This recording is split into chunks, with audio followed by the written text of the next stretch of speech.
defined a memorandum of understanding, sort of a contract geared towards some specific research tasks.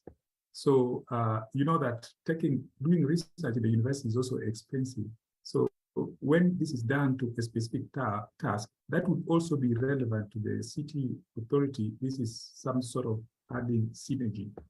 We are employed to do research, but if the resources are not adequate, then that component of research will not move to the next level. So when we have to do research in an area that also contributes to the implementation of SDGs, then this adds some value and is very, very useful in this respect. So what happens is that the researcher that was embedded at this within this department performed some tasks, and the task.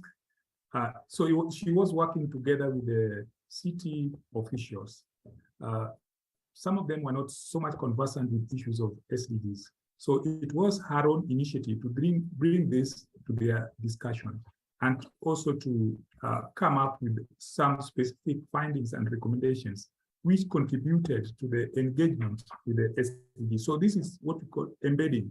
There is a particular contract, and within a particular period, and then the task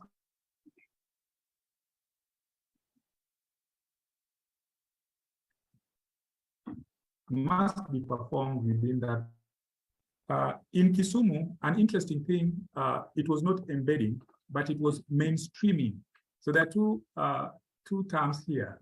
There is embedding researchers and mainstreaming of the SDGs within the development plans. So that is also a good practice that was learned from Kisumu and in Kenya in general, that if we embed, if we mainstream the SDGs targets within the development plans, then in a way, it will attract budget.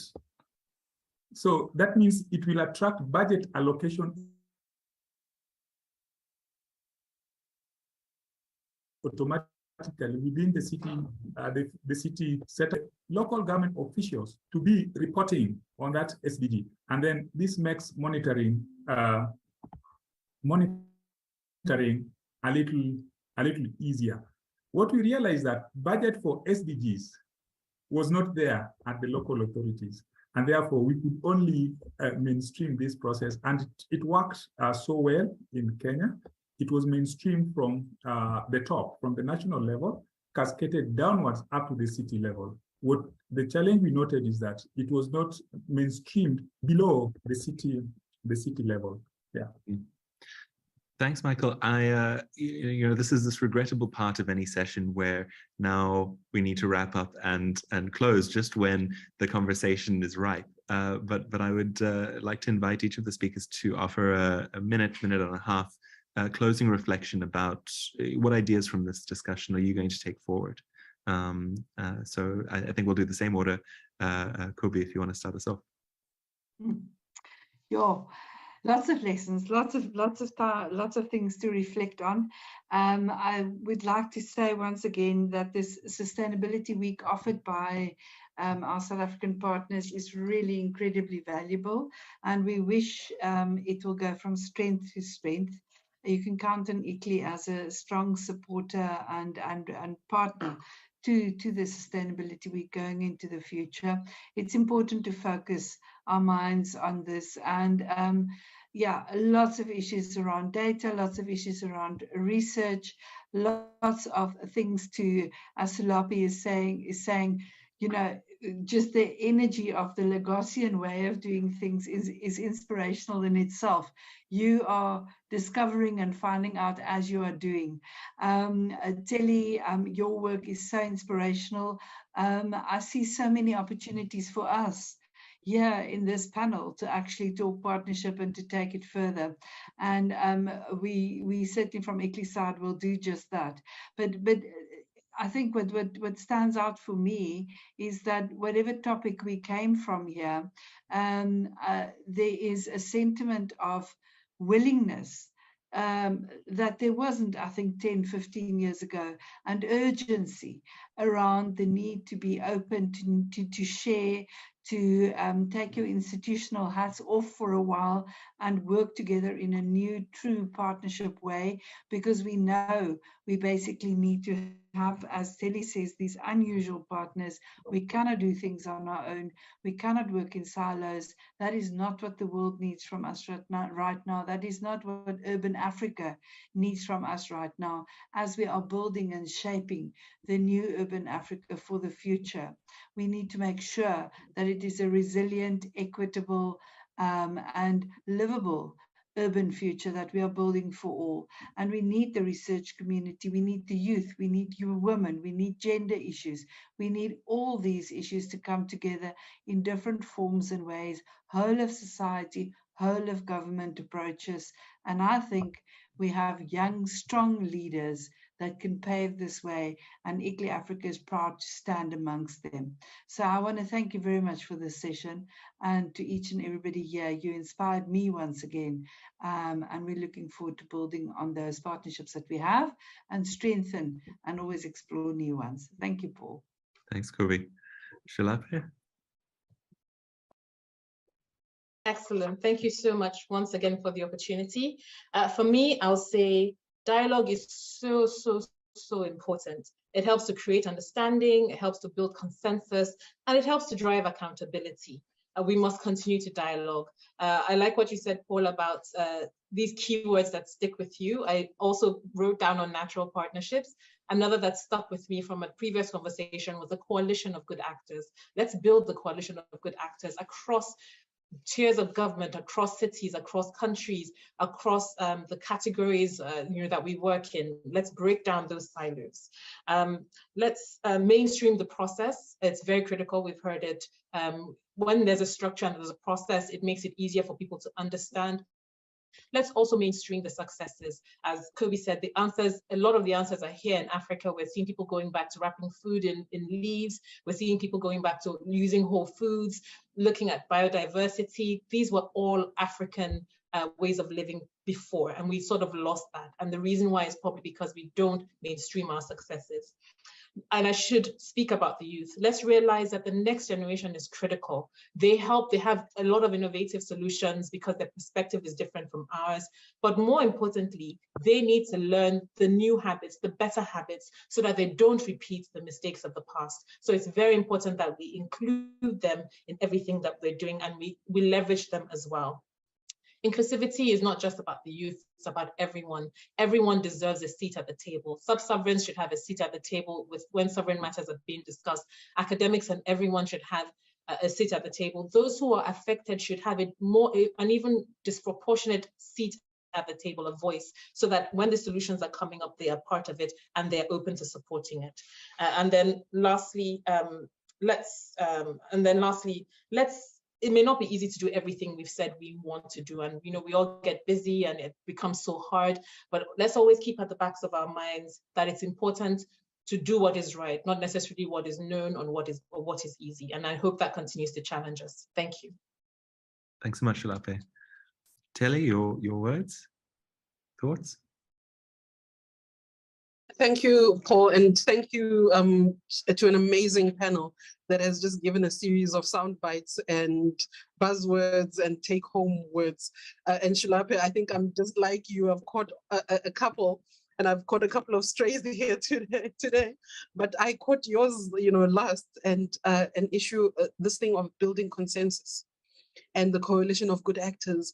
And often in this discipline, we hear a lot about coalition of the willing.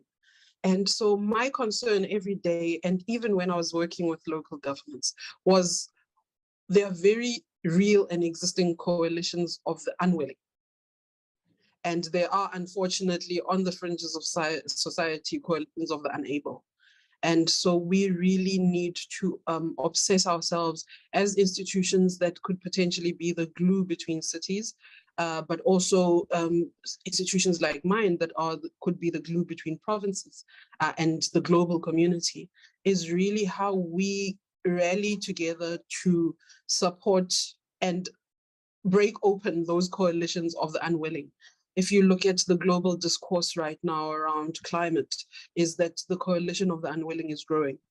unfortunately, in a response to global constraints and global market shifts and geopolitical issues that have nothing to do with us. But coalitions of unwilling are becoming very disruptive to the pact that we bound ourselves to in terms of the Paris Agreement, and to a lot of the gains that have been made over the last 20 years, at least in the climate space, and to the SDGs themselves. When we should be accelerating implementation, we are backtracking. So I think we really need to invest, Paul, in how we find solutions to crack the nut that is the very real coalition of the unwilling. And unfortunately, those that are unable due to circumstances, capacity, access to information, and so on. How do we then partner together here, Kwabi, to leverage on our different capabilities, and sometimes to amplify those capabilities that we have in common, so that we are able to reach scale in terms of interventions to cities, and find those unnatural partners. Like, I don't know if ICLEI has thought of partnering with an SEZ, and I'm sure there might be work that you do with Atlantis and Cape Town, perhaps, because they are green SEZ and aiming to be as we are. But let's become natural partners and really look at those elements, even in our cities, which are hamstrung by politics and the unable and the unwilling. How do we then present solutions that are appropriate for them? Thanks, Paul. Thanks so much, Telly. I think that point we haven't even spoken about antagonistic actors, but managing interests, I think, is incredibly important. Michael, can you offer us a 1-minute closer? Thank you so much, Paul, and everyone else. We only have 8 years to 2030. So that means a lot needs to be done if we really have to achieve substantially on these SDG targets. We know it started slowly, and this was a global process that brought it into process, and it took time for it to be understood at the local level. So it was rather a top-down, but we needed that the actual implementation was expected to take place at the local level.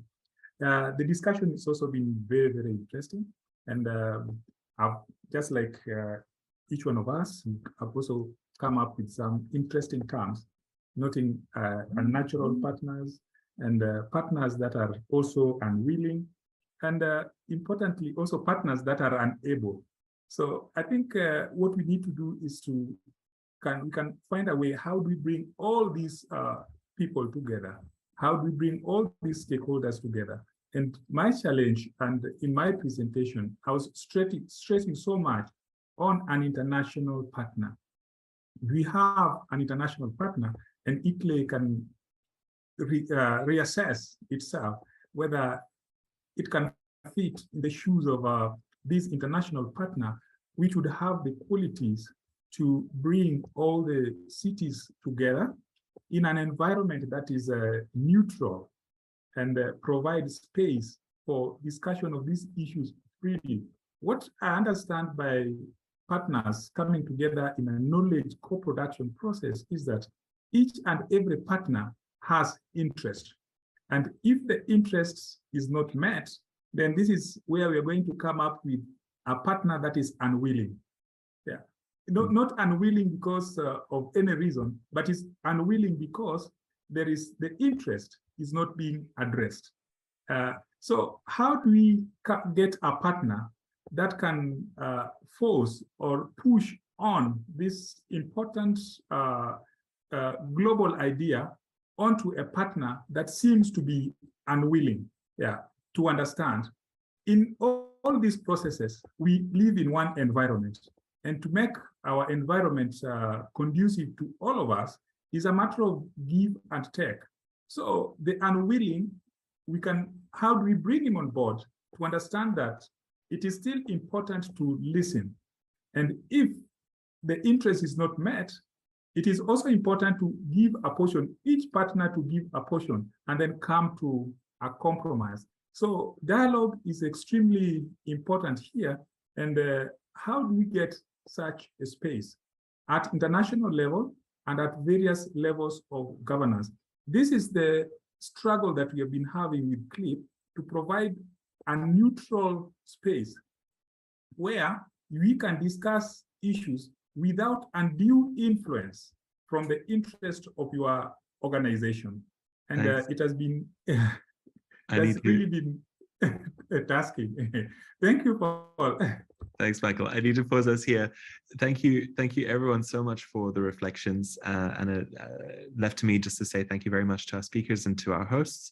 And I hope that everyone who's been joining us in this conversation has found some ideas that they can take forward in their work.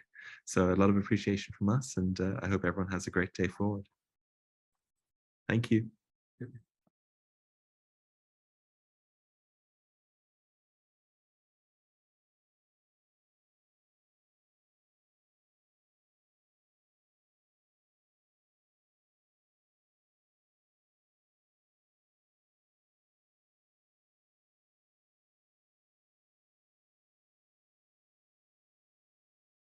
Energy.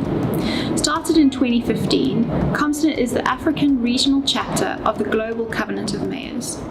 With more than 9,000 members, the Global Covenant of Mayors is the largest network of cities driving urban climate action. COMSA currently has more than 200 signatory cities in over 35 French, Portuguese and English countries across the sub-Saharan African region. L'Afrique doit prendre des mesures urgentes afin de s'adapter aux impacts du changement climatique et, étant donné que le continent connaît une urbanisation rapide, contribuer à l'objectif global de maintenir le réchauffement climatique en dessous d'1,5 degré Celsius. Si cet objectif n'est pas atteint, la menace de sécheresse et d'inondation, le nombre de personnes en situation d'extrême... A África deve crescer até 1,26 bilhões em 2050. Por isso, os governos locais precisam fornecer futuro sustentável para todos os cidadãos. Isso pode ser feito por meio de projetos que aumentam a resiliência, que impulsionam desenvolvimento de baixas emissões e que asseguram acesso à energia sustentável, econômica e segura para todos. COMSA has 3 action pillars. The first one is the development of sustainable energy access and climate action plans. The second one is low carbon urban infrastructure project support, and the third one is strengthening local and regional partnerships. La Convention des maires en Afrique subsaharienne offre un soutien et un renforcement de capacités sur mesure aux villes africaines pour l'élaboration de leur plan d'action climat. Des experts techniques apportent leur soutien aux acteurs locaux dans les domaines de l'adaptation, l'atténuation et l'accès à l'énergie, ainsi que le reporting et la validation des plans d'action climat. COMSA works with cities to implement innovative climate and energy projects. Cities have access to experts that can provide guidance to make these projects financially, economically, and technically feasible.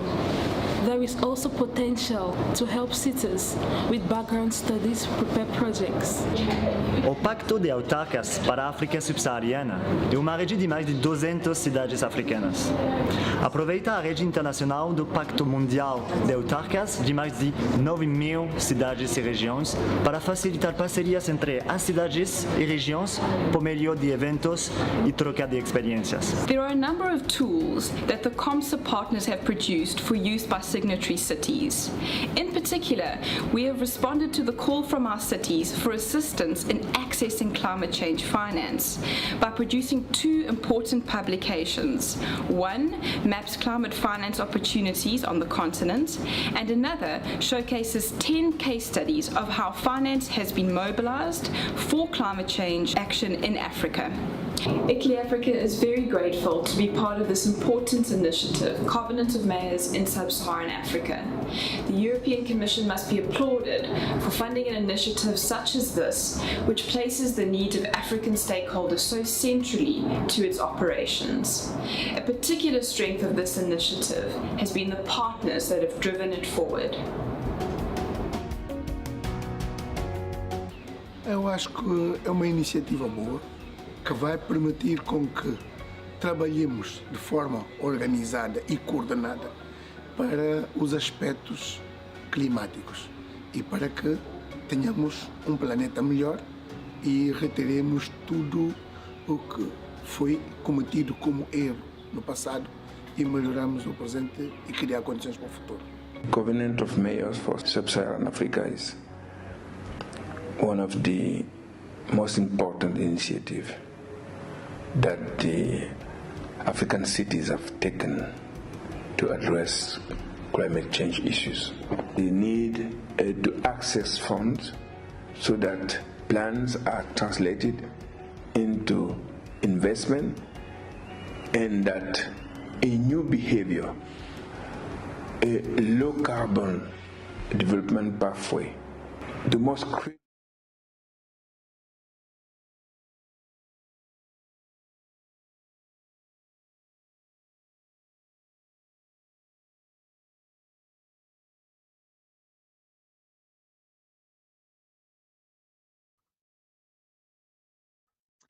Welcome back, ladies and gentlemen, and thank you very much that you're still tuned in to the Sustainability Summit 2022.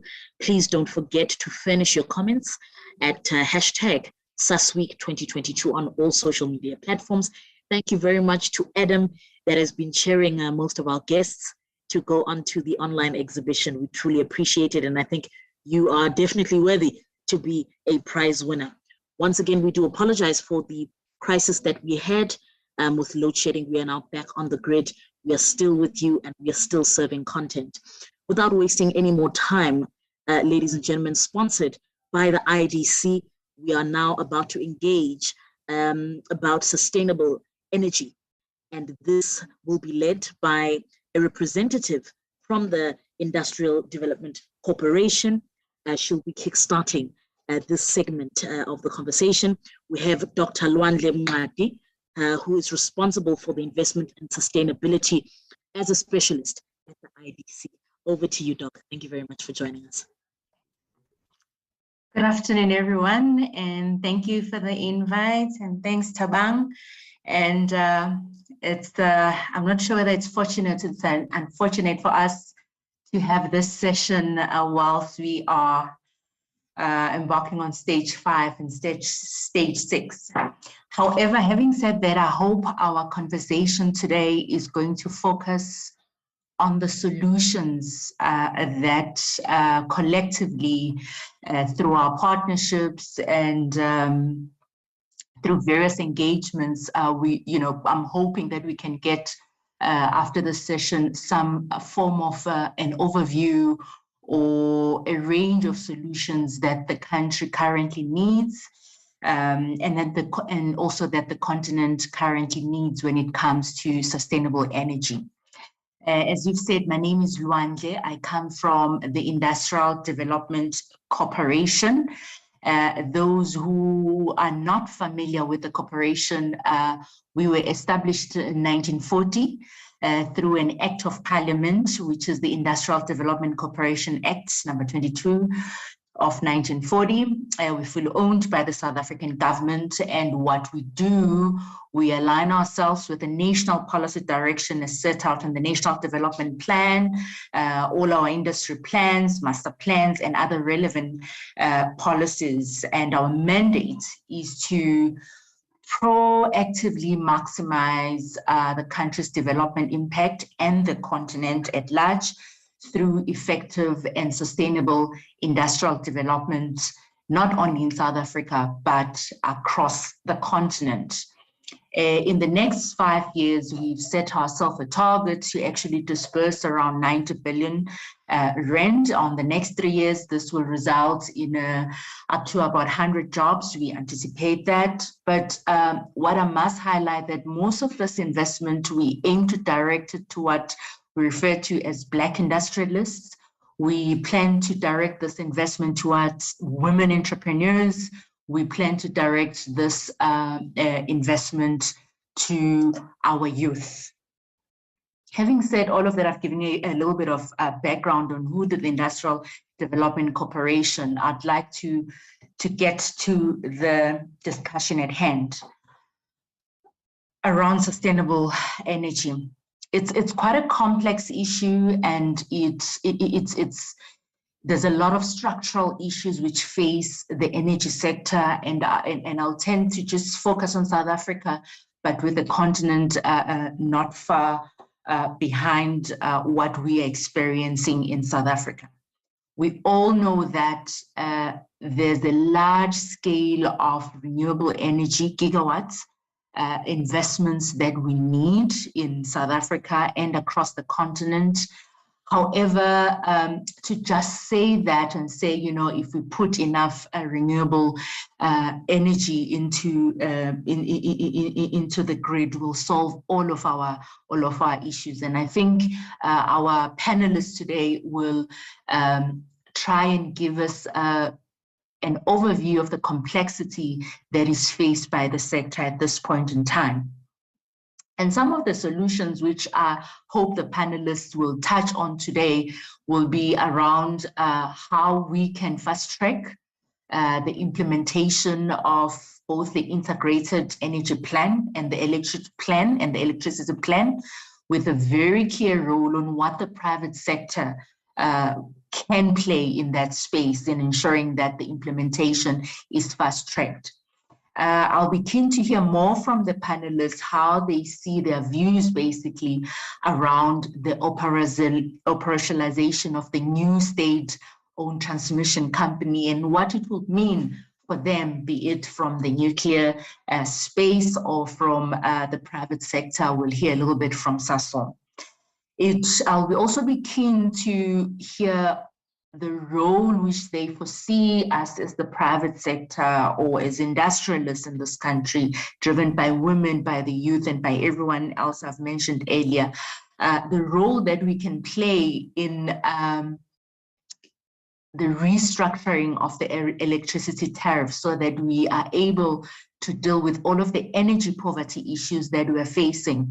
Whilst load shedding is, I see it as a symptom of a very structural and complex problem we're facing, there are issues of energy poverty which still engulf us, not just in South Africa, in the region and in the continent. So I'll be keen to hear a little bit about their views around that. The issues around embedded generation and distribution network infrastructure challenges that we're facing in South Africa, and that is slightly linked to the issues around the tariff, because that will also give us insights on how we can get involved with the whole debt issue facing Eskom. And I think I'll be doing a disservice if I don't mention the issue around how we can capacitate the renewable value chains. That's where the IDC is actually playing and trying to de-risk and enabling that space. The value chains that are required to ensure that the renewables that we want within the grid are enabled.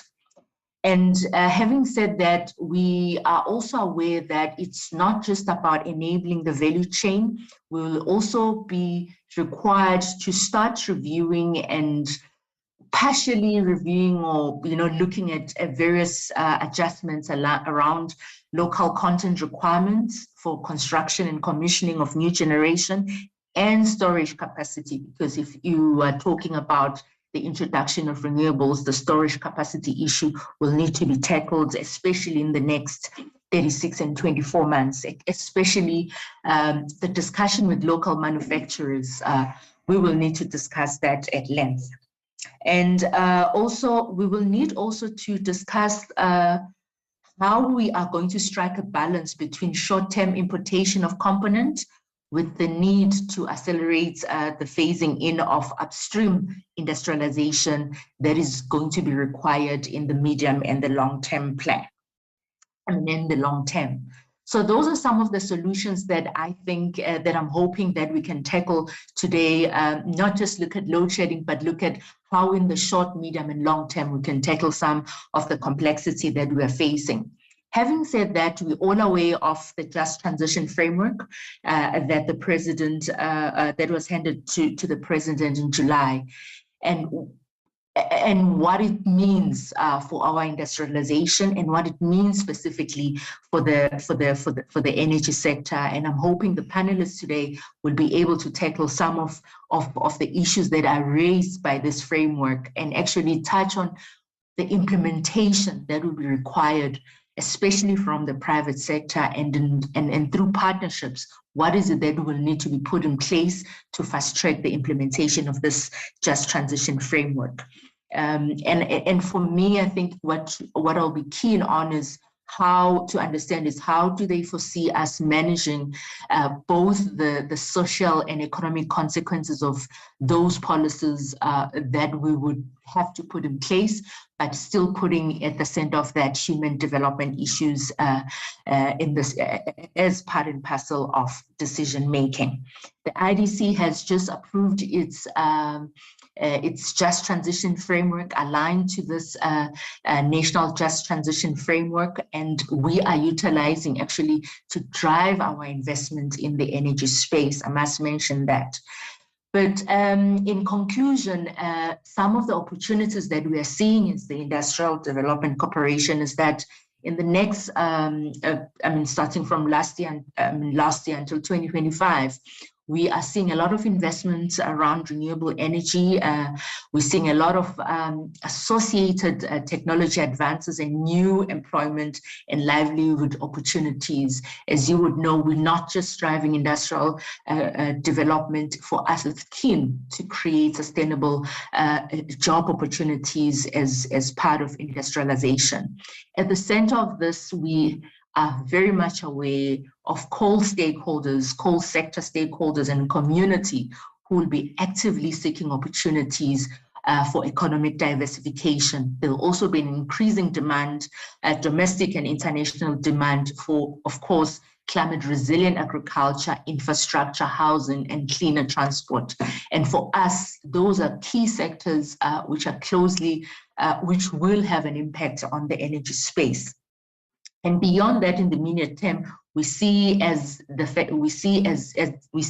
as the transition accelerates, we will see a need for very rapid investment, which will be required for our transmission lines and technologies, for power sector, for power generation and storage. And that will allow us to actually get to a point where we get more reliable and cheaper electricity, which will actually promote this sustainable economy and job creation that we are after.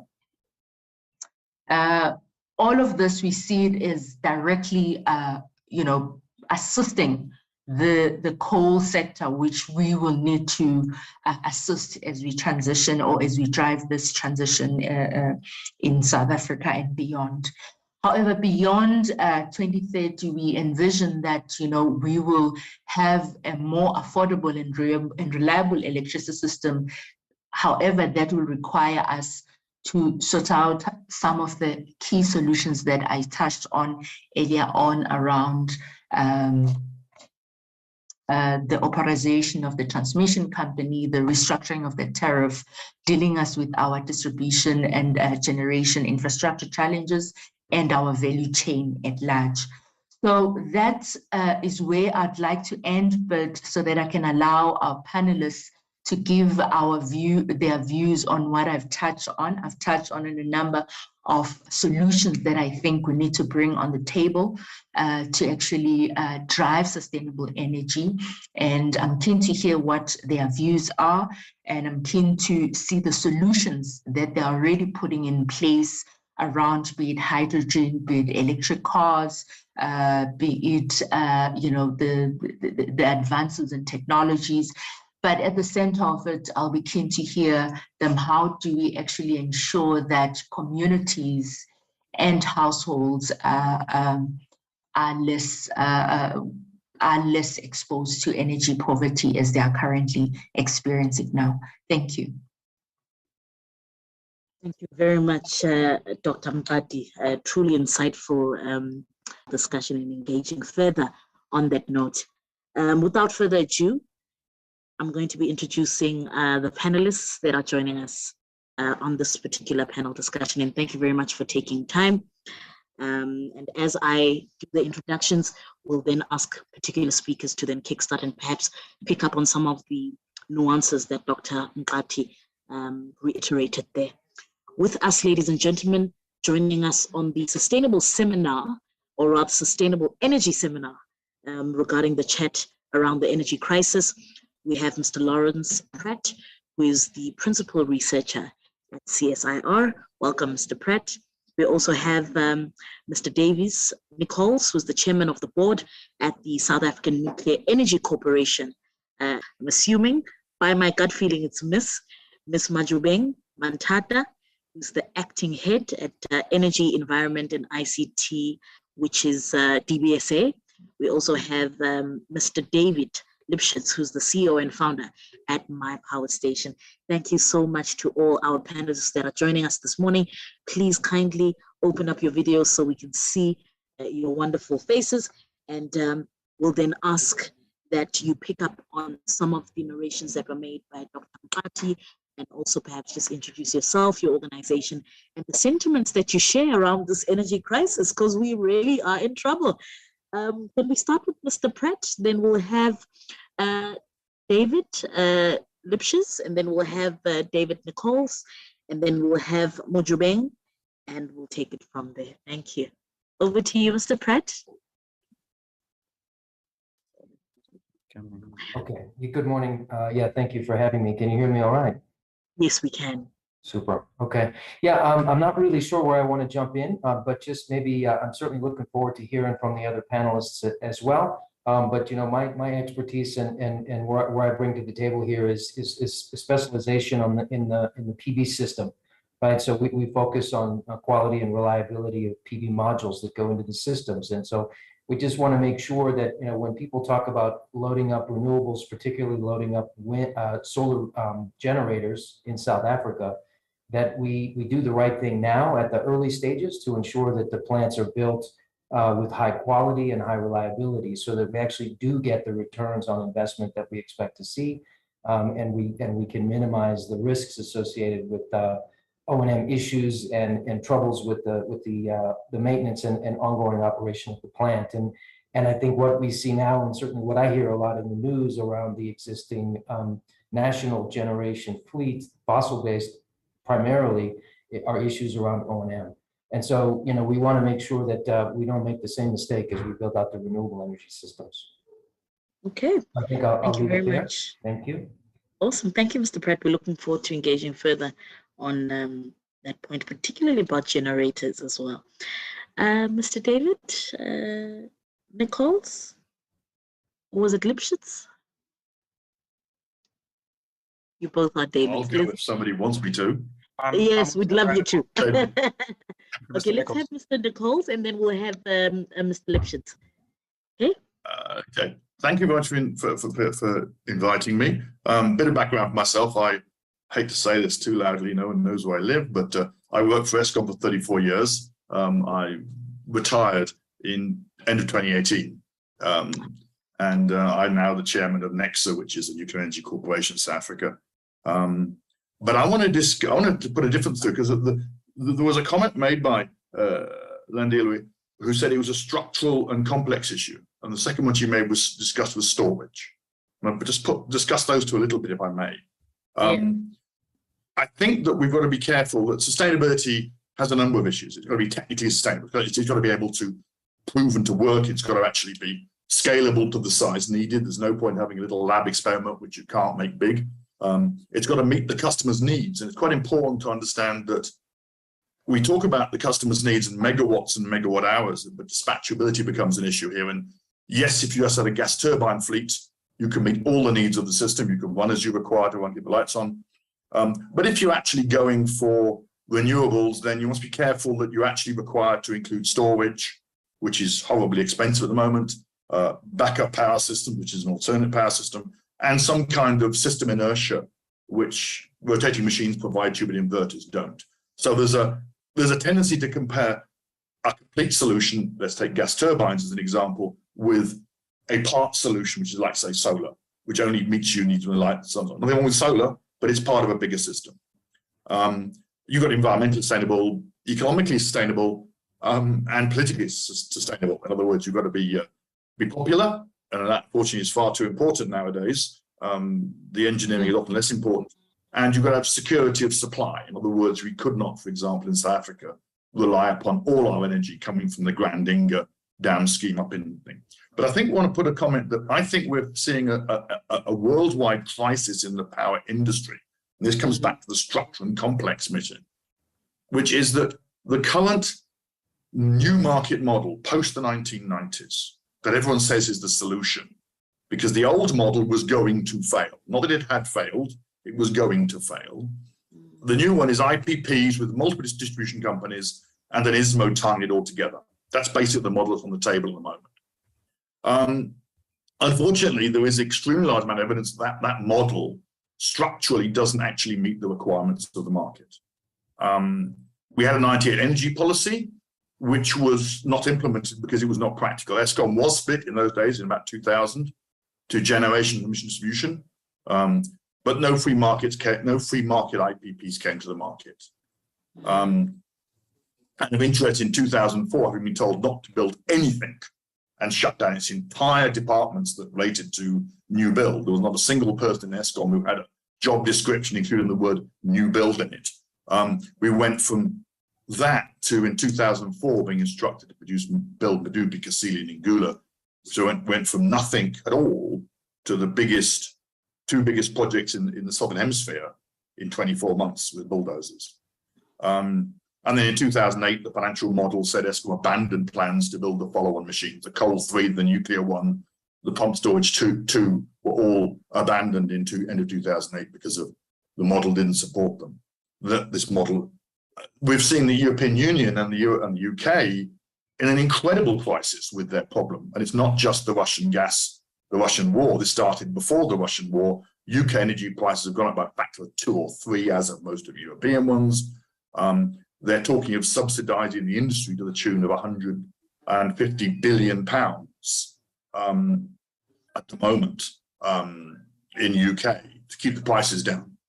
That system is failing. There's no question that model in Europe, which is a reference model, has failed in Germany. It has failed in the rest of the European countries. The Texas grid failure in early 2021 was a function of lack of long-term planning. Again, because they were purely an energy market, nothing else. There was no central planning. The California rolling blackouts are ongoing. And just to add to this collection, the Australian grid system, which was privatized in '98, completely collapsed in June this year, and the state took over control for a few days only of all the dispatching instructions to all the power stations of the market. So I don't want to put that comment in, which is, I think we underestimate the degree to which that market is the market model is driving the problem we've got.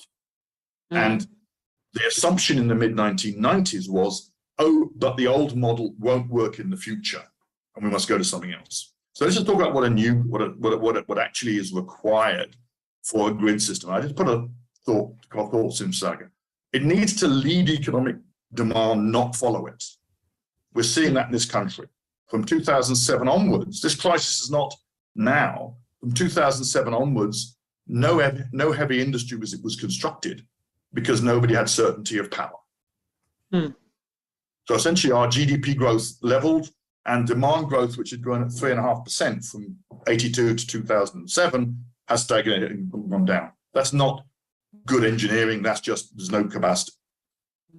You've got to have adequate reserves, capacity management, robust for cold winters. So you must have the power for the emergency. But the real problem that's driving this difficulty, and it's across the board, is that large power stations have a 15+ year startup date. From the date somebody says, I think I'll build a power station, to the day that large power station is online, is at least 10 years, 15 years. And that includes things like natural gas. We say natural gas is quick, for example, but you've got to build the infrastructure to store and transport the gas. And that's not available in this country today. That'll take us a few years to. And it's probably 30 years to get your money back from the investment. But the trouble is the politicians have, if we're lucky, a 5-year horizon of interest. As far as they're concerned, if I can defer something which, and I would almost guarantee today that our president is concerned about deferring everything beyond December.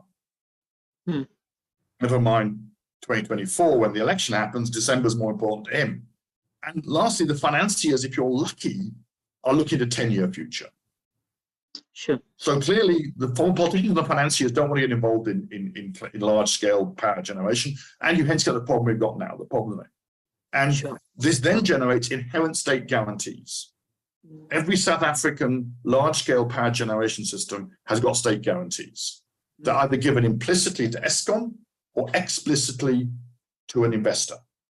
But my discussions with people in the EIUG has been that the problem is when they've got all the deal sorted out, who takes the risk? And the answer is they're looking for the state to take it. Even the Munichs are coming out and saying, we have I saw eThekwini had his IRP announced, I think last week or something. They first announced it in a meeting. And they've assumed they're going to get sovereign guarantees for this entire system. But secondly, what you've got to understand that you've got socio-economic cross-subsidization, again, which is fundamental. But Eskom's now saying, if you want us to actually have a properly cost-reflective tariff, we're going to put the standing charge up to over R1,000 a month for every connection. And we're going to bring your cost per kilowatt hour down to about R1.20 from the current R2.70. That's not what social was. And then you've got, so I just want to comment says that I think we've got to be careful that, and you asked me to go on, I'm a bit overlong, I apologize, but essentially, I've got the problem that not that technology, but about the market model, which everyone is trying to flog us, is not working. I feel we're a bit like the USSR in 1990. There were a pile of hardline communists who said the reason the USSR failed was because it wasn't communist enough. It's notable we've had 90 years of success of running grids, and in the last 20 years, they're falling apart. And everyone says they're falling apart because the new model is not being applied vigorously enough. I'm actually putting forward that maybe the new model is not the model it should be. With that, I will go. I will shut up. I've gone too long, but thank you for the time. Thank you very much, Mr. Nichols. We have a lot to pick up on just from the sentiments that you shared there. Mr. Lipschitz, do you mind coming in there? Thank you, Thabang. Can I share my screen? With absolute pleasure, you may. Let me just give me the ability. Sure. Oh wait, I've got it now. Hold on. Perfect. Just find it. So I'm just waiting for it to come up. Okay, no problem.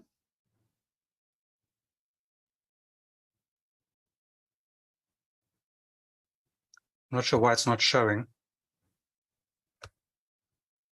Just give me a second. I'm just going to do something here. It's just showing me blanks. It's not showing me. Okay, what I wanted to show, just try this. Oh, okay, I've got a different problem. Sorry, okay. Give me a second. I'm just sorting it out. No problem.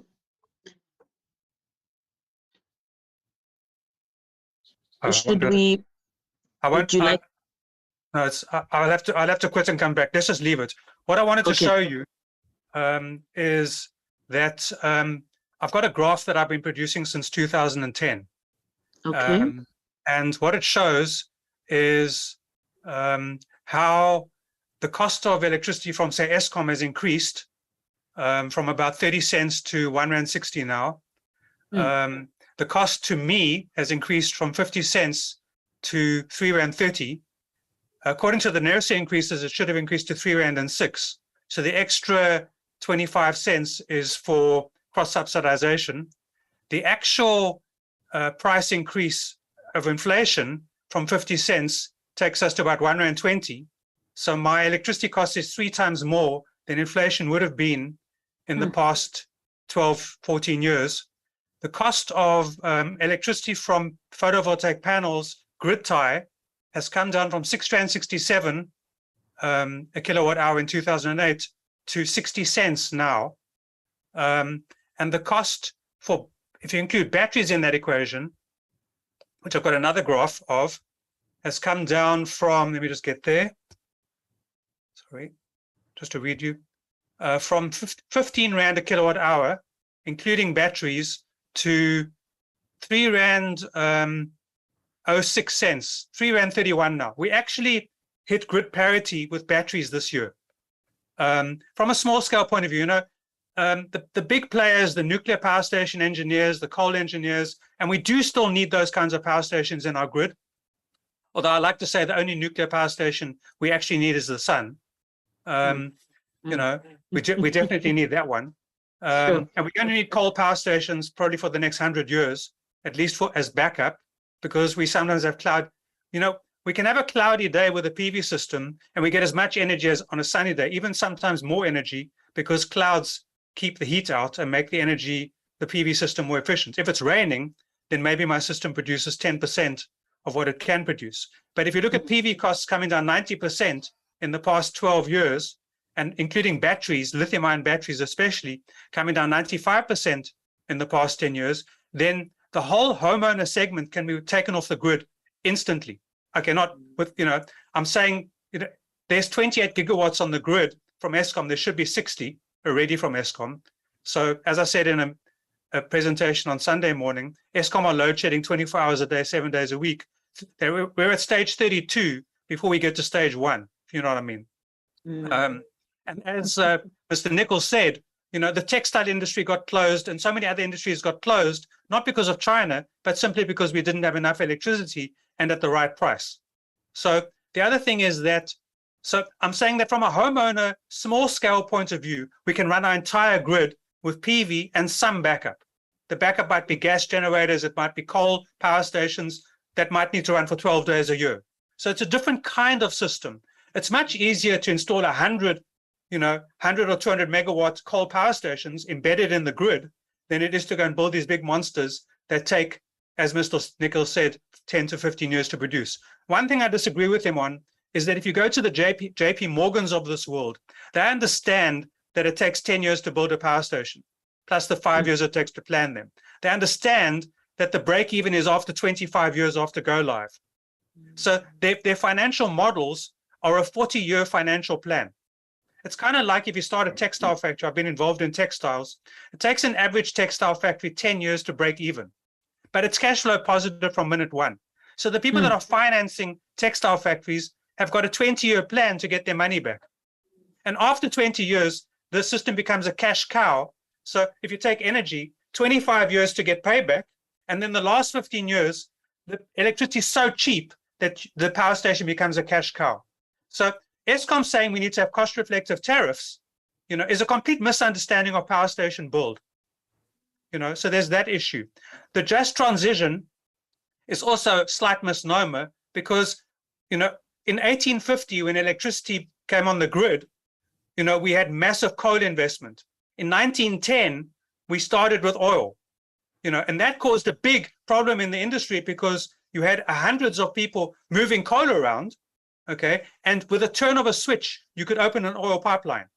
And so there was a huge outcry in 1910, hey, we can't do this, we're gonna lose jobs. But what actually happened is coal production went up and oil production went up. And the same thing is happening with gas and with renewable energy.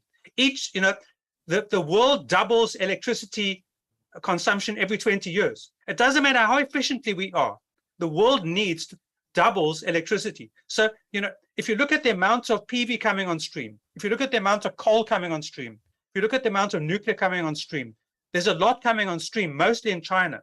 And then people say, that my last point for now, people say, that we need to catch up. Well, the only reason we're behind is because our coal is being burnt in China and Israel and Germany and other parts of the world. So in my opinion, our dirtiness is where our coal is burnt, not where our coal is produced. We could actually be producing all of that electricity. In my opinion, South Africa should be at 300 gigawatts already, not 30. And Eskom should be the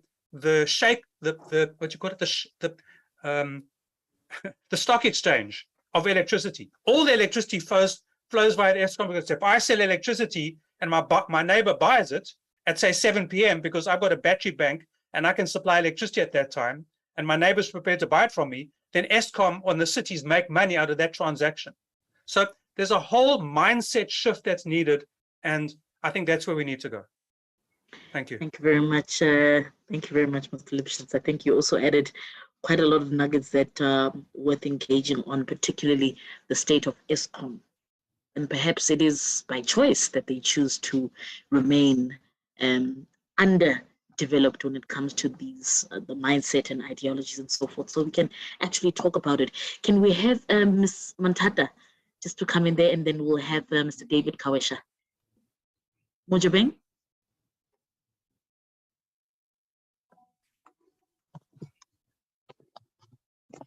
Good afternoon to the fellow panelists as well as to the moderator. And the DBSA would like to thank you for the opportunity and the invite to the Sustainability Summit of 2022. My name is Mojabeng Mantata. I'm currently the Acting Head of Energy, Environment and ICT at the Development Bank of Southern Africa, which is a state-owned DFI whose mandate is the development, financing, as well as implementation of projects in sub-Saharan Africa. So the DBSA as a bank has committed and supports the Presidential Climate Commission in its Just Transition Framework. And in particular, the DBSA is in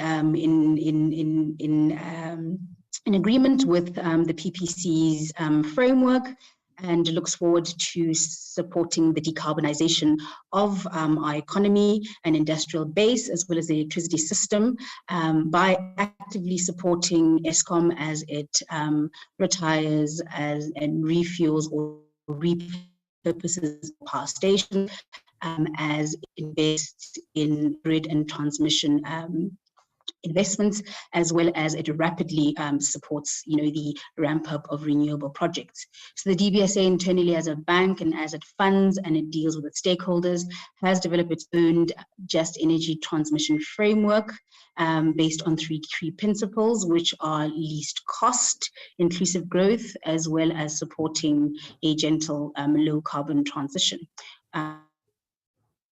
The bank 2050 and will align its portfolio by 2030 to align with the Africa case. So from a financing perspective and mandate perspective, the DBSA's energy funding activities include the generation of power, investment in grid and transmission assets. It has a keen interest in storage, battery, energy efficiency. And for those who are, on the line who are aspirant IPPs and project developers, the DBSA has structured its financial offering and financing services, to support just energy transition, in particular, continuing with its municipal financing opportunities, offering project finance capabilities, as well as corporate lending. And of particular interest is that the DBSA has developed two specific projects to support just energy transition. The first being its climate finance facility, where together with the GFC, which is the Green Climate Finance Fund, has created has set aside a pool of capital to support climate mitigation and adaptation projects. And then lastly, it has developed what it refers to as an acronym is EGYP, which is the Embedded Generation Investment Program that looks to support commercial, industrial, residential, as well as municipal renewable energy projects within our borders. Thank you.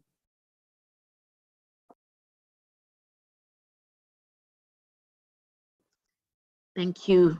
Thank you very much, Mojabeng. We are just waiting for Mr. David Kawesha to come back. But whilst we wait for him back, perhaps we can just go back to the discussion. Mr. Pratt, you mentioned about, having high quality generators. How do you think we can effect that, particularly in the context of this energy crisis?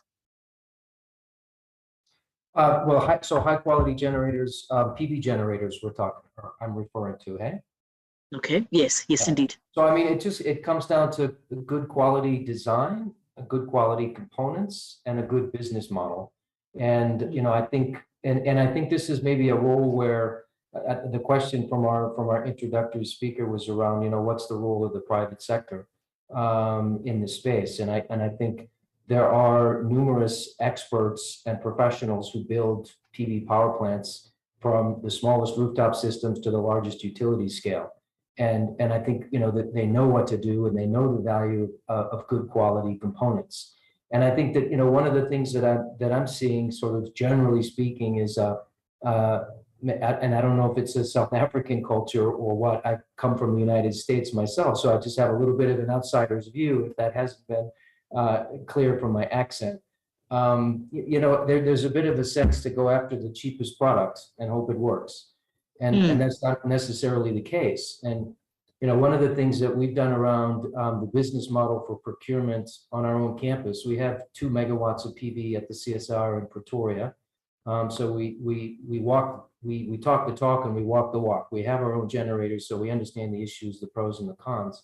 Sure. And we link the construction and the performance to the EPC and hold them accountable for guaranteed performance ratios. And I think it's a fairly standard concept in all kinds of construction projects, but I think it's also very important in PV generators. If the EPC is required to produce a certain level of electricity over the first 3 years, they're going to design and build a system that they know they can do it. If the EPC is motivated to get the lowest price to beat out the competition, regardless of the production, they're going to give you a different system.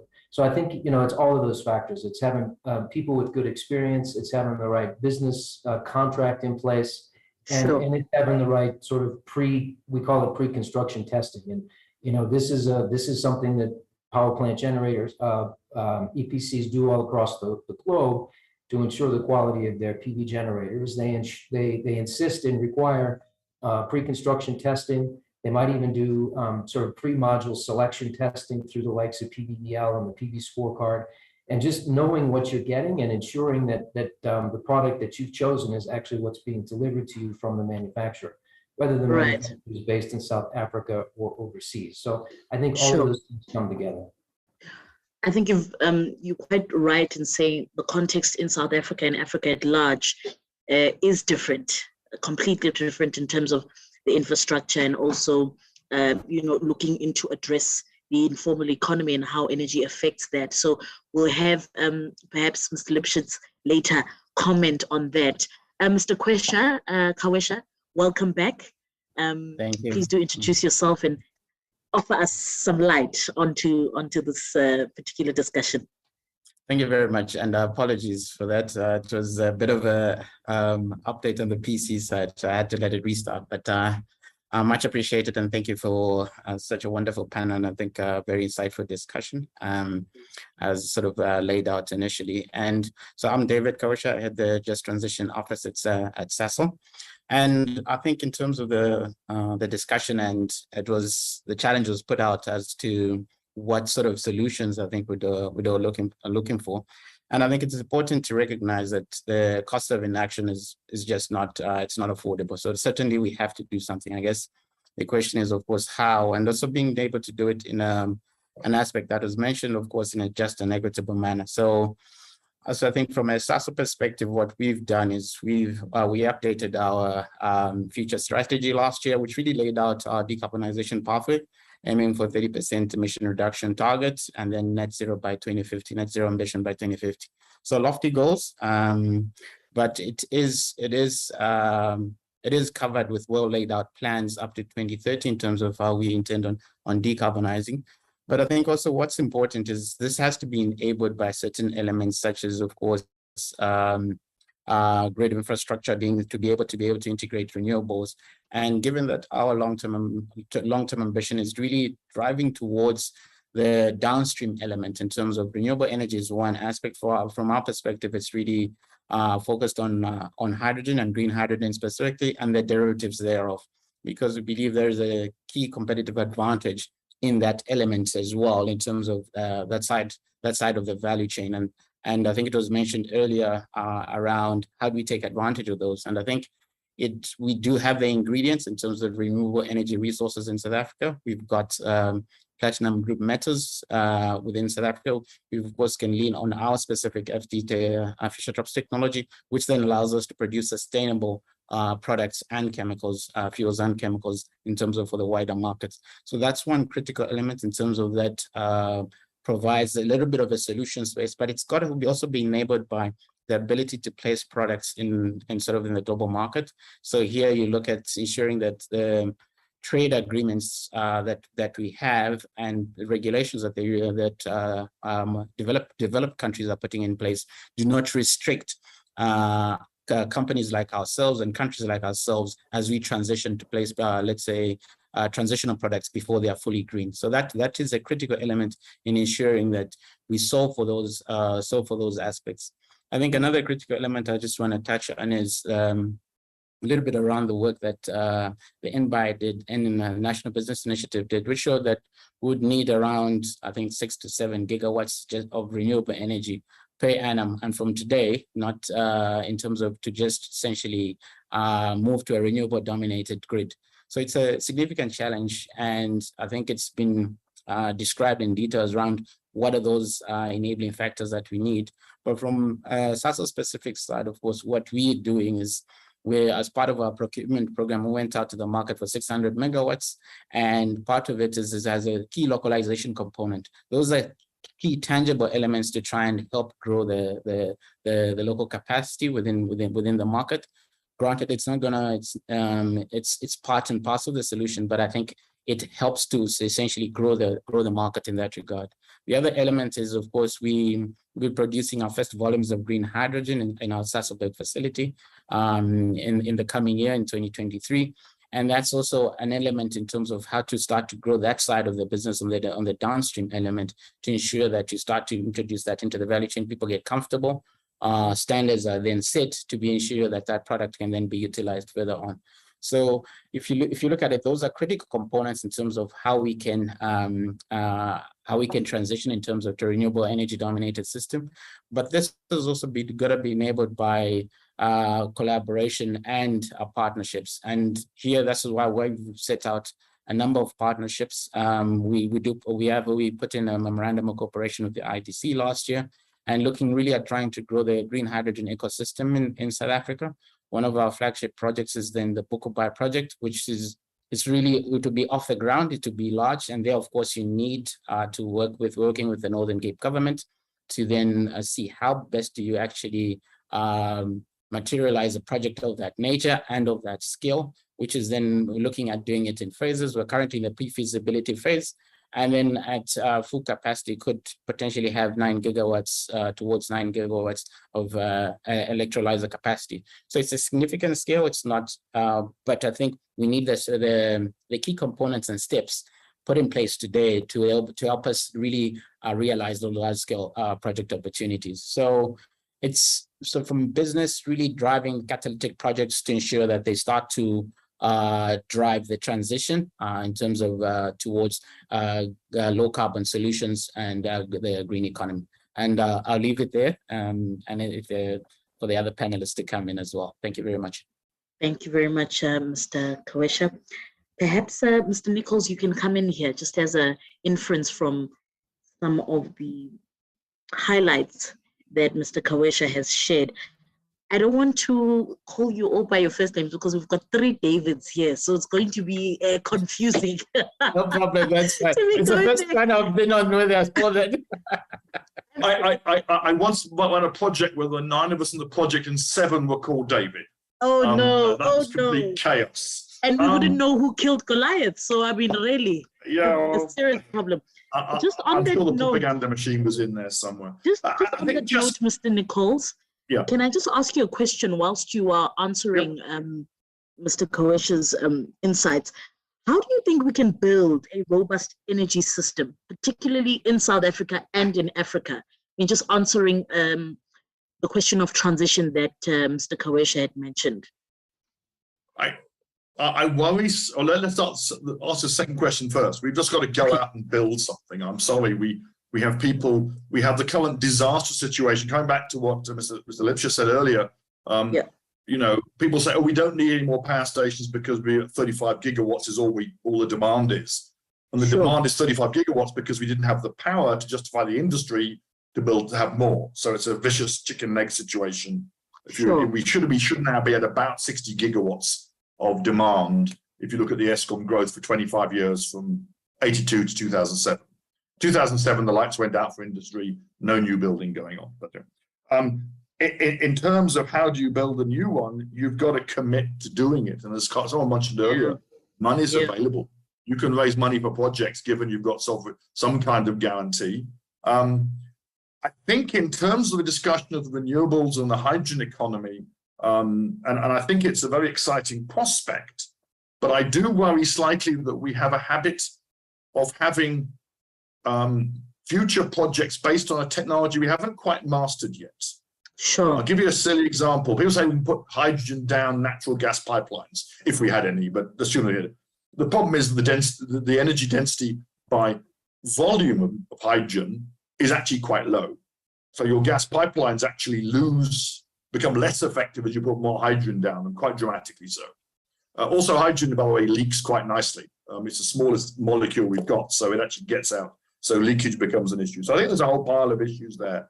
I would like to see these go forward, but I suspect that the transition we're looking for may be, in some cases, slightly mythical. Let me give you an example, if I can, of another thing. In 1994, cell phones came into the country.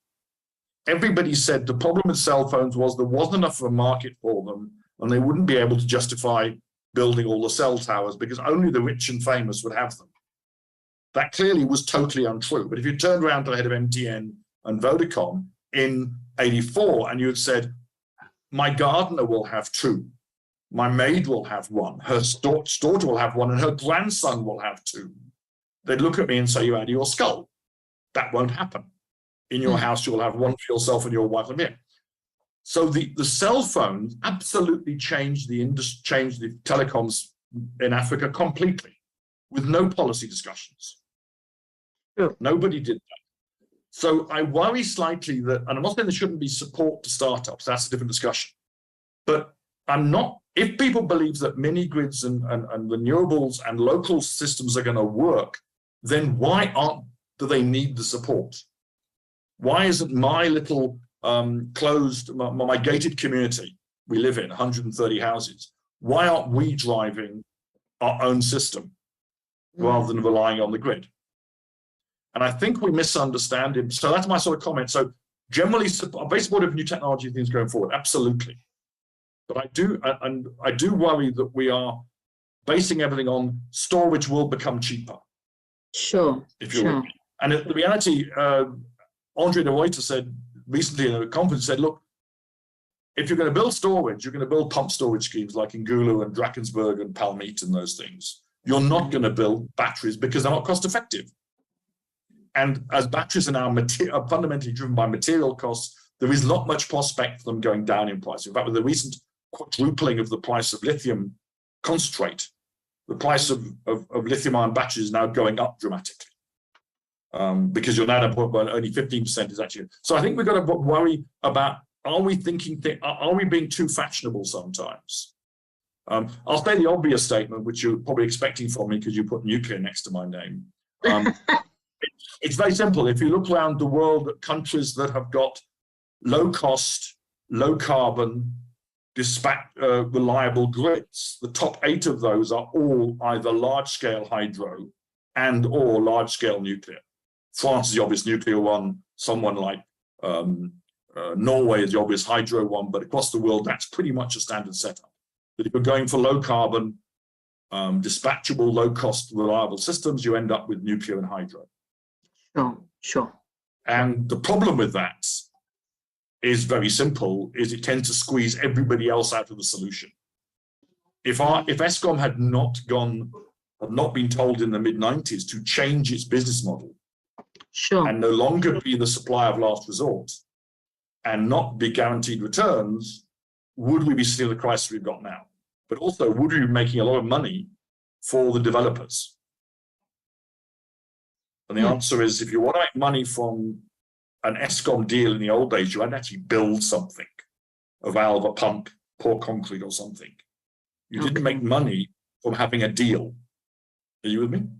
Sure. Because the deals were big deals. I'm not saying there wasn't corruption. Don't necessarily. I'm not for second. But the extraction. So that's my sort of comment on that one. But I think generally the hydrogen economy is interesting.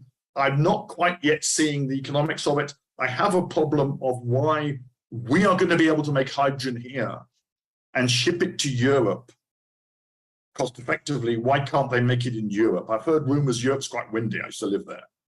And it can get quite windy. So the idea that our power prices are going to be low enough compared to their power prices for renewables to actually make shipping hydrogen halfway around the world viable, I have a problem with that. I'm not sure. Maybe some have got better numbers than I've got, but it seems odd to me. Sure. So that's my sort of. Thank you very much, Mr. Nichols. Perhaps Mr. Lipschitz can come in here, then we'll have Ms. Mantata.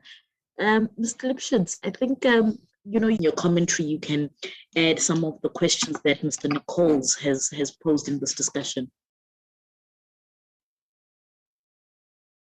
You're muted. Please do unmute. I got a message straight away, as you were saying. Yeah. Awesome. Thanks. I agree with Mr. Nichols that we do need to be building things. You know, there is this. There's a new word I learned in the last 2.5 years. It's called paltering. Paltering. It's when you say one truth and you hide another truth. So Eskom will say, we started our new build late. It's true. We started our new build 5 to 10 years after we should have. And the reason we did that is because we had the social contract. We were trying to uplift everybody.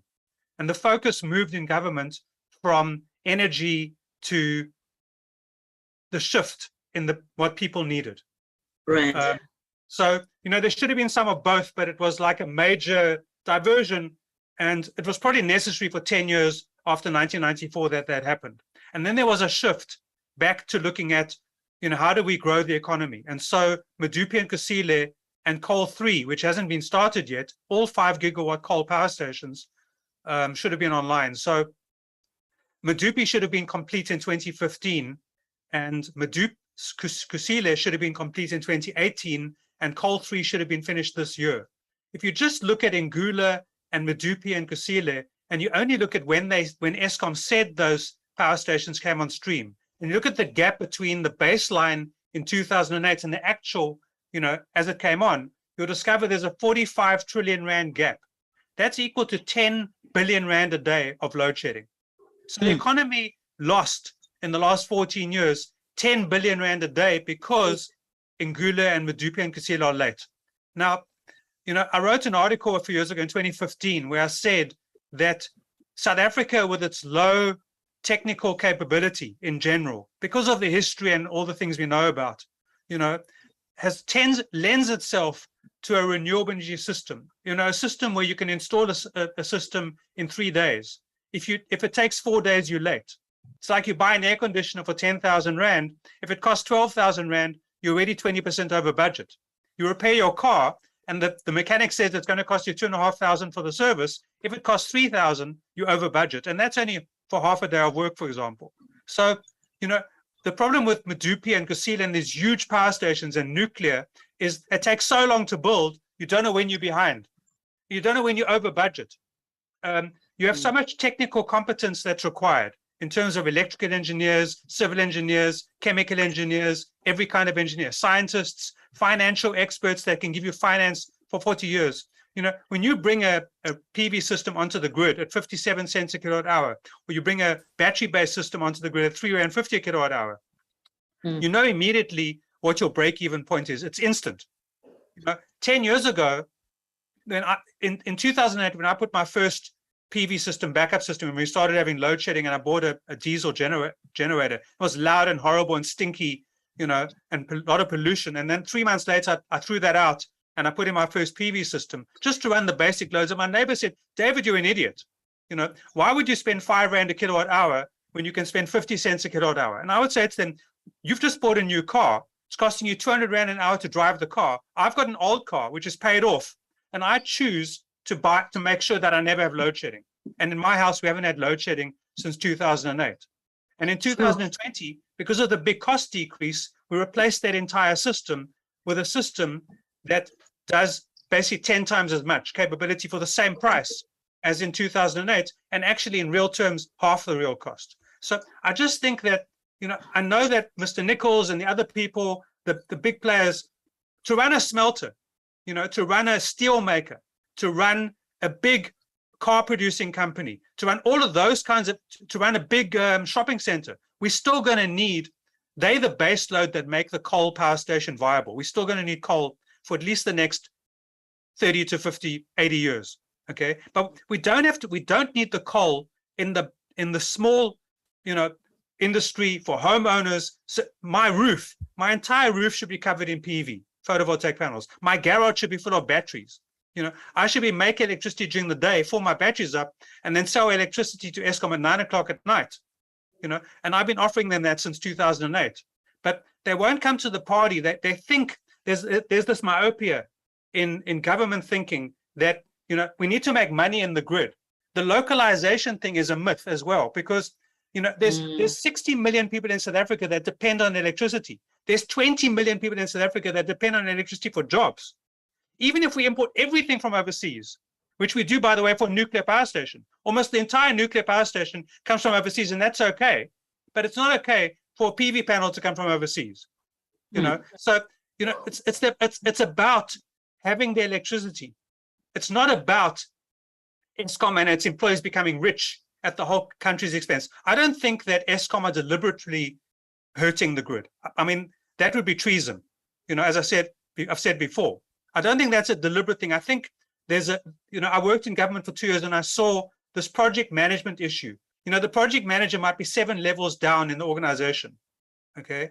And in a private sector company, the project manager is responsible for the project. And if the CEO of the company comes in and says, what about this? The project manager will say, yes, sir, we can do that, but it's going to delay the project by 3 months and it's going to add R1 million to the budget. Do you want to do that now, or would you rather do that in 6 months' time when the project's complete? And then it's up to the CEO to do that. But, you know, if Mr. Ramaphosa comes into the office, or Mr. Mantashe comes into the office, or the CEO of Eskom comes into the office and says, why do we do this? You know, quite innocently, the project manager should say X, Y, and Z is going to happen. And I don't believe that's happening. I don't think we have people that have the guts, you know, to actually say that Medupi and Kusile were designed with 5 engines. They should have 4 engines, and we should have knocked out the middle one in 2010 when we realized we were late. So there's big decisions and big project management criteria that need to happen. And there's like a juggernaut of, you know, David and Goliath. That was a good thing because, you know, David fought Goliath, but David was the guy with the little stone. You know, he was used to, you know, killing the lion, for example. So he knew how to do that. Goliath was this massive 8-foot giant who had 2 attendants to carry his sword. You know, he moved really slowly. You know, it's like the speedboat and the aircraft carrier. You know, the aircraft carrier takes a long time to turn. The speedboat turns instantly. It's the same with renewable energy. Renewable energy, as Mr. Nichols said, we can get that on the grid instantly, immediately. It doesn't matter where we get the stuff from. We need to make electricity as fast as possible. Eskom themselves have said we need 8 gigawatts in the next 2 years. You know, Vietnam, we heard the other day, added 9 gigawatts of rooftop PV in 1 year. So I believe that it's possible. The other thing is, even if lithium prices go up 20%, they've halved in the past 2 years. And they've come down 95% in the past 14 years. So we need to look at the whole trend and see where we're going, not just the last 20 minutes. Sure. Quite a packed analysis there. Thank you so much, Mr. Lipschitz. Can we have Mr. Kawesha there just to answer some of the sentiments that Mr. Nichols and Mr. Lipschitz have added, particularly when it comes to South Africa importing all of the green hydrogen to Europe? What do you think about that? Again, no, thank you, Japan, for that opportunity. I think it's just to add a little bit more color in terms of to the sort of the opportunity around hydrogen. I think it's important to recognize that most of the work in terms of is done through sort of a collaboration and partnerships to ensure that you don't do it alone. So in terms of working with electrolyzer suppliers, I mean, South Africa is definitely well endowed in terms of with renewable energy. So in terms of that side of the equation is certainly a key advantage for us. Hydrogen can be transported in different forms in terms of either as ammonia. So that is one opportunity as well. And I think quite importantly is there are multiple end-use applications. So the idea is not necessarily to look at hydrogen itself as a molecule, because the end-use applications could then look at where it goes into sustainable fuels and chemicals. I mean, as SASO at the moment, we produce 2.6 million tons of gray hydrogen today. So in terms of the experience around handling the material, granted it's on a site, the knowledge is there. So transitioning to, it's the same molecule, it's just derived slightly differently. So there's a lot of learnings in that regard that can be transitioned. And then the other element I think that's critically important is also understanding the sort of the market dynamics. Given the energy security issues in Europe, Europe is of course looking to diversify the energy sources, and hydrogen just being one of the potential energy sources that can be utilized. They're also looking at diversifying that, and of course South Africa becomes an opportunity for in that regard, and hence why the German Chancellor came through to look at what the options and opportunities are, and as well as to ensure that the market development extends just beyond sort of your key role players, particularly if you look at potentially the Middle East. So that's the other element. And the other thing is the advantage that we would have in our SASO specifically, then look at which then looks at then converting and utilizing our Fischer-Tropsch technology to actually sustainable liquids, such as sustainable aviation fuels. So those are some of the considerations in terms of how you can then play in that particular market and look at the different aspects and look at the different elements around the value chain. Work certainly has to be done in terms of reducing the hydrogen costs, which need to come down to about $1 to $2 per kilogram. That's why the US government, through the Inflation Reduction Act, is essentially putting money to that respect.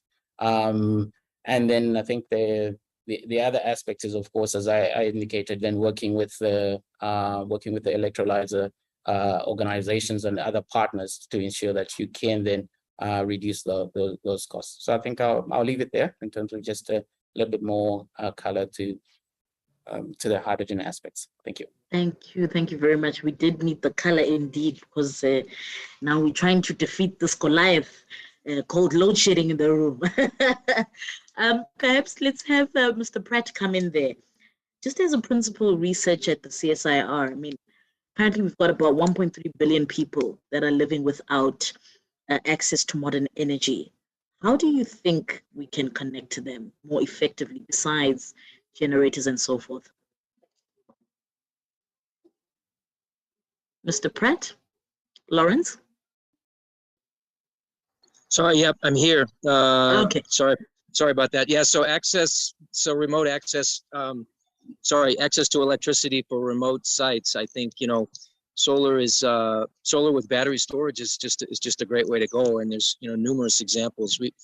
We've got a project at the UB in Upper Blinkwater in Eastern Cape right now, where we have a 75 kilowatt PV system and a 20 kilowatt wind system with a significant amount of battery storage and a local reticulation system that feeds a small community on the other side of a nature reserve. So they're a good 15 or 20 kilometers up a dirt road, and the expense of bringing in transmission lines doesn't justify the cost. So those kinds of projects. And then I've certainly got personal experience where a remote cabin in Maine in the United States has been fully powered by PV plus storage. I've done a little bit of work in Hammanskraal. It doesn't take much to put power in a small home in a township like that. It's one PV panel, one small inverter, and one battery. Price is still high. There's no contention about that. It's a question of whether you're willing to put I look at it as your prepaid electricity. This prepaid electricity business is fairly new to me since coming to South Africa, and really, when you're buying your own off-grid PV system, you're just doing a prepaid plan that's 10 or 15 years into the future, but it's the same concept. Pay for the electricity now that you're going to use into the future. So, and it's the scalability of the thing and the time to market, the time to deploy, to commissioning. Essentially, I think other speakers have already mentioned, really speaks volumes for the technology. If you want one panel, if you want 10 panels, if you want 100 megawatts. These things can be built by private sector experts in a short period of time, and with the proper interconnection to the grid, it's now power on the grid, albeit not necessarily at the right time, but that's another issue. Off-grid stuff, certainly the way to go for providing access to electricity in remote areas. Okay, thank you, Mr. Pratt. We have a question on our chat, which I believe that all our panelists here can answer. So perhaps we'll start with you, Mr. Nichols, and then we'll go to Mr. Lipschitz regarding this question, and everybody else, Mr. Kawesha as well. And then I will ask for you to prepare your closing remarks regarding this matter. So we have a question from Tabani, who then says, whoever can answer, I would like to know the fastest way to create a sustainable grid in South Africa. What energy source can we apply, be it coal or nitrogen, etc., would be best? And how long would it take? Would Eskom have to be privatized, or can it be fixed? So I think that's actually a twofold question. First being, how do we, or what can we use to create a sustainable grid in South Africa? What would be the fastest energy source to do so? Would it be coal, nitrogen, etc.? And how long would that take? And of course, would Eskom have to be privatized, or can it be fixed? Mr. Nichols? Okay, I'm going to answer slightly. Every organization has 3 plans. One plan is where do I want to be in the long term? And the long term depends on who you're talking to, but for Eskom, that should be, or the country, it should be, the long term on the grid is probably 2040. Yeah. The second one is what's the short, and that plan must be credible. It must be based on what's really doable, not some belief in the future is what hand waving. The second one must be a plan, which is how am I going to keep things together today? And the third plan is the transition from where we are to, from the where you are today plan to the future. And those 3 plans must talk, but they're different plans. Yeah. So you've asked 2 questions. If you want a large grid system and you want it in a low carbon environment with a country with no hydro, then the economic answer which comes out and attacks you every time is to put large nuclear in, and it's worked. It's being done in Egypt now, it's being done in Oman, or in the UAE, sorry, in Middle East. It's being done in Bangladesh, it's being done in, and so on. It's a doable activity. People have done that and made it work. The second one is, what is the short-term plan to fix the current crisis? Because that long-term plan, realistically, is probably 10, 12 years in the future. If you start now with all the aggression in the universe, realistically it'll make a difference in about 10, 15 years' time. And the short-term plan is at a domestic level, and I certainly agree with the comment about putting domestic PV makes good sense. I must admit I'm in the middle of, I have a diesel generator and my diesel bill is now getting rather excessive, so I'm thinking of putting solar panels on my roof for the obvious reason of my economics.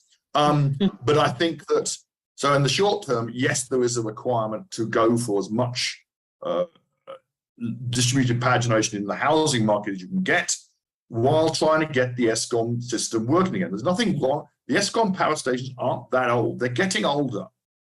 But when something like Tutuka, which is like 30, 35 years old, is being unreliable, it's not a function of age. That's well inside the expected life of any station. So Eskom's got a management issue, I believe. So I come back to this fundamental. To me, there's 2 things you first do.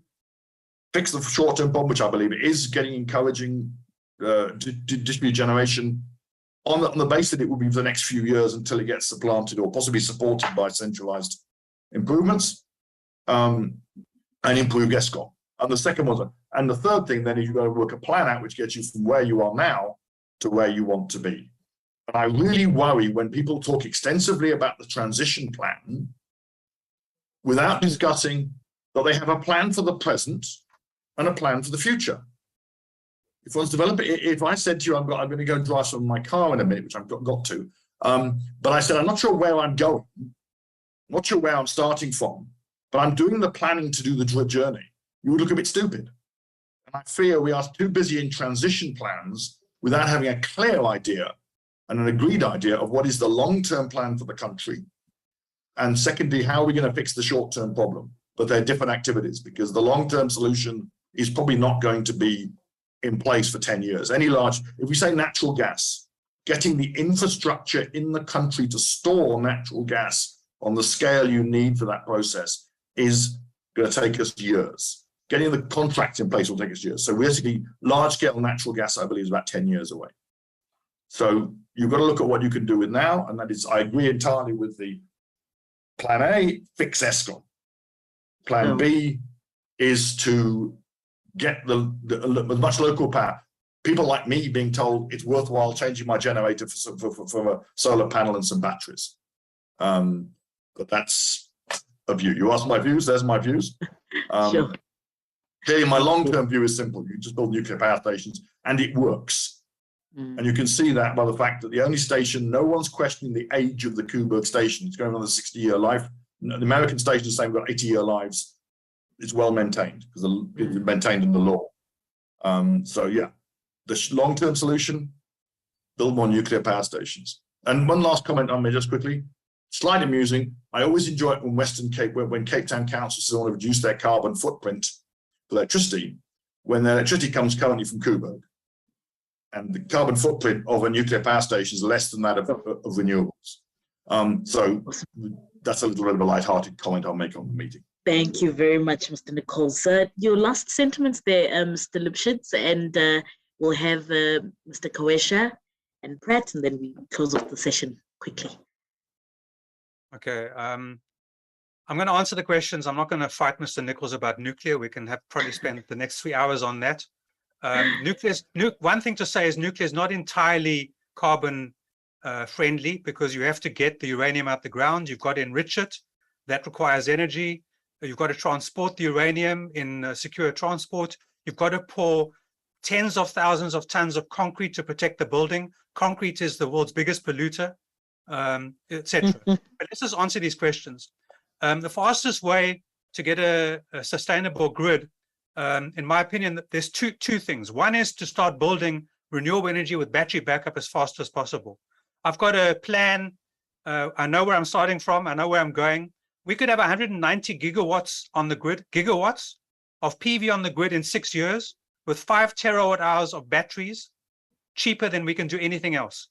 Okay. At the same time as that, we can build another 3 Medupis and Kasiles, okay, and end up with a total coal as 20% of the total of the, or 20% or less of the total energy being produced in South Africa. So we could actually decarbonize South Africa by building more coal power stations if we allow renewable energy in the grid. So we're still going to need, like I said before, we're still going to need the so-called base load. The base load is actually the smelter. It's not the power station. It's the load. The word is load. Load allows the power station to be built because Eskom will go to Sishen Mine and say, will you, if we can supply with another gigawatt or 5 of electricity, will you buy that electricity for 40 years? And Sishen will say, yes, the life of our mine is another 90 years, for example. We can easily give you a contract for 40 years of electricity, and that base load allows the power station to be built. The last thing, just in this question, is that Eskom have got a big coal problem. And the coal is bad quality, and it's not designed for Medupi and Kusile. And as a scientist, I wrote to Eskom in 2010 and the government, and I said, Medupi and Kusile are supercritical power stations. They're never going to work because historically, South Africa's always exported its best coal for exchange purposes, for Forex under apartheid, when we had to get Forex somehow. And then those engineers worked out how to take rubbish quality coal, highly abrasive, full of sulfur and so on, and ash, and which is very abrasive, and build turbines and boilers that could manage that. You cannot put that kind of coal into a very high pressure system. Can Eskom be fixed? Yes, Eskom can be fixed. Should it be privatized? I don't think it's necessary. I think Eskom can double it in size, okay, whilst the whole private grid becomes exponential. And all of that electricity flows via Eskom's grid. So Eskom can be making 20 times as much money by withdrawing, focusing on what it's good at, coal, perhaps nuclear power stations. I don't think we need nuclear anymore, but we did in the past, and other things, gas, etc. Doing that and not doing any renewable. Let the renewable energy people do the renewable energy stuff. And then Eskom have got the backup and the capability and the virtual power station technology to actually hold everything together. Thank you so much, Mr. Lipschitz. Truly insightful. Mr. Kawesha, just quickly your closing remarks, and then we'll have Mr. Pratt, please. Very quickly. No. Thank you very much. Very, very insightful discussion. So I'm certainly it would go on for hours. But I think in terms of just last closing remarks, certainly I think it's important that Eskom transition the grid and essentially strengthen the infrastructure such that it actually allows greater penetration in terms of renewables. And I think also critically important is gas still has a role to play from a transitional perspective, given that it's still lower carbon than coal. I mean, from a SASO perspective, we look at gas in terms of to help with our process emissions, so they feed into actually the chemicals and the fuels that we produce. Whilst on the utility side, there the idea is then to, of course, convert from coal-based power to renewable power, as I indicated earlier. So I think it's certainly something that something that has to be done, and we have to see through. And those are tangible steps that can be done today to ensure that the transition actually is real. And I think the one more important aspect, I think, that we can't forget, given sort of the current social circumstances that we have in South Africa, is that the transition, there is a key opportunity in terms of the moving towards renewables. But I think it's important that you also don't leave the people who are in the core value chain essentially without employment if that happens too quickly. And there are actually employment opportunities that enables them to transition in terms of into the new value pools. And that's where a fine balance has to be found to ensure that we don't further exacerbate the inequality and unemployment that we already face. So it's a fine balance around the key technical solutions that I think have been discussed at length, and then as well as balancing in terms of with the socioeconomic considerations, which bits from a SASO we face when you're actually then trying to see how do you transition. And so when you actually solve for the technical solution, you need to solve for the socioeconomic impact as well. So I'll leave it there. Thank you. Thank you so much, Mr. Koisha. Lawrence, can you just come in there just quickly, 30 seconds, and just close the sequence, shut it down. So I think, I mean, it's a question of size of the grid, right? When you're talking about a resilient grid, if you want a grid for your home, you can have it up and running in 24 hours and you'll have a reliable grid for 10, 15, 20 years, depending on the bits and pieces of the system.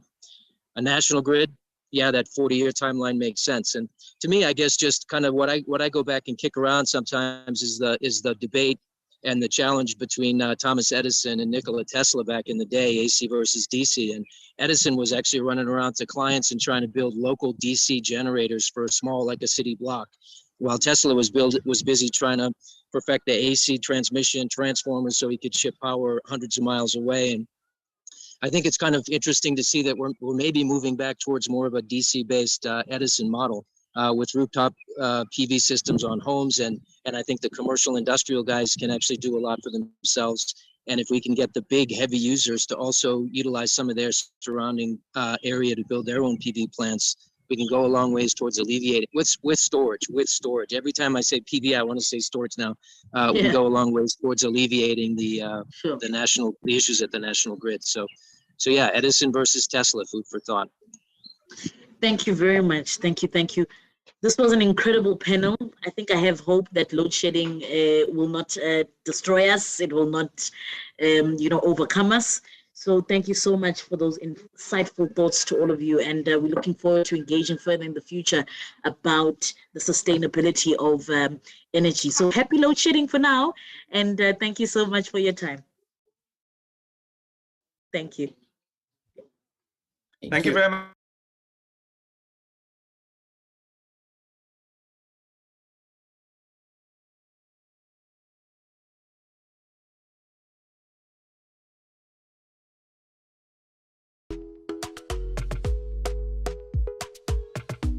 Solar PV generators are increasing in number and size across South Africa and the world.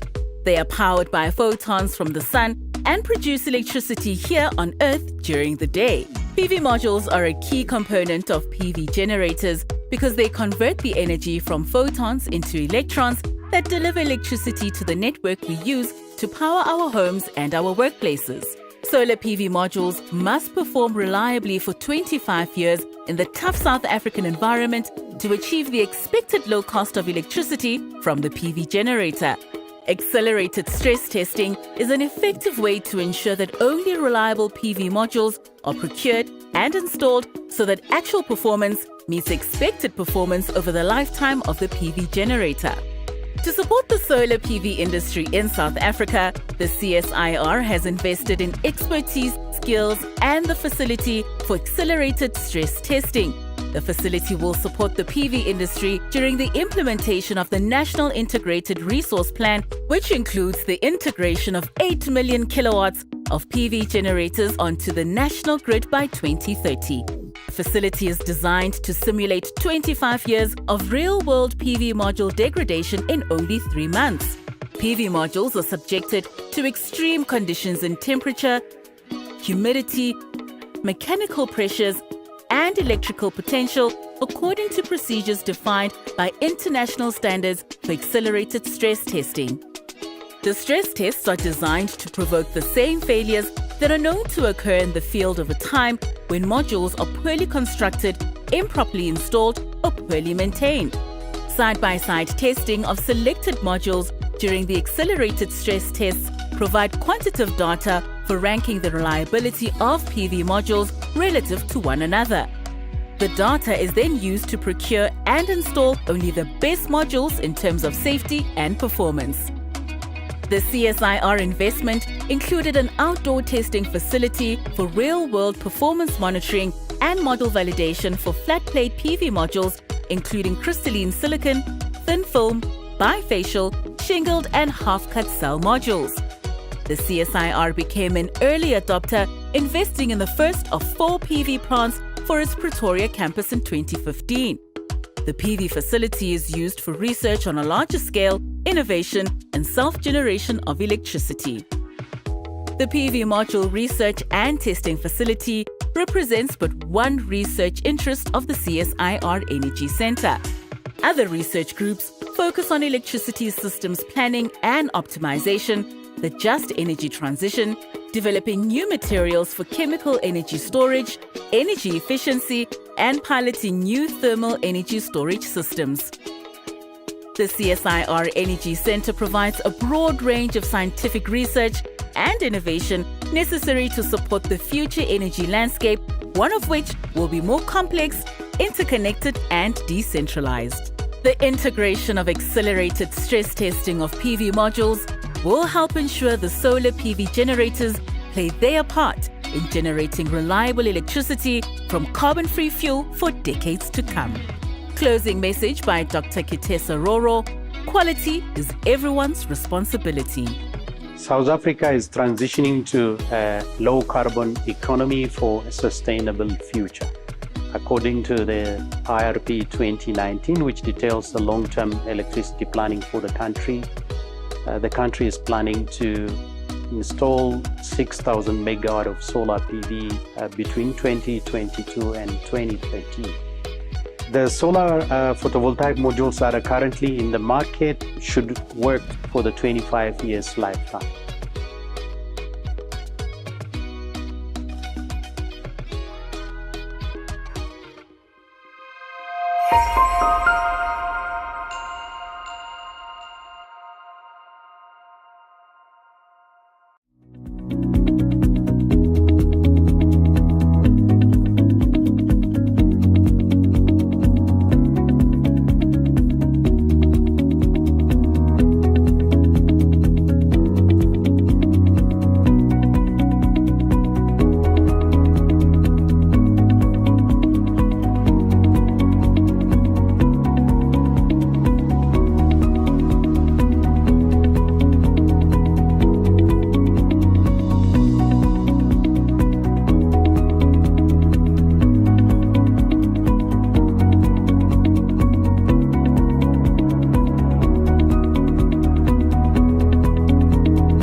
Solar PV generators are increasing in number and size across South Africa and the world.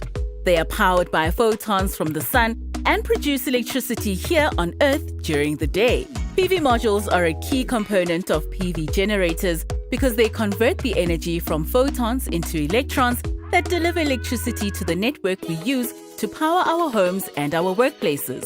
Solar PV modules must perform reliably for 25 years in the tough South African environment to achieve the expected low cost of electricity from the PV generator.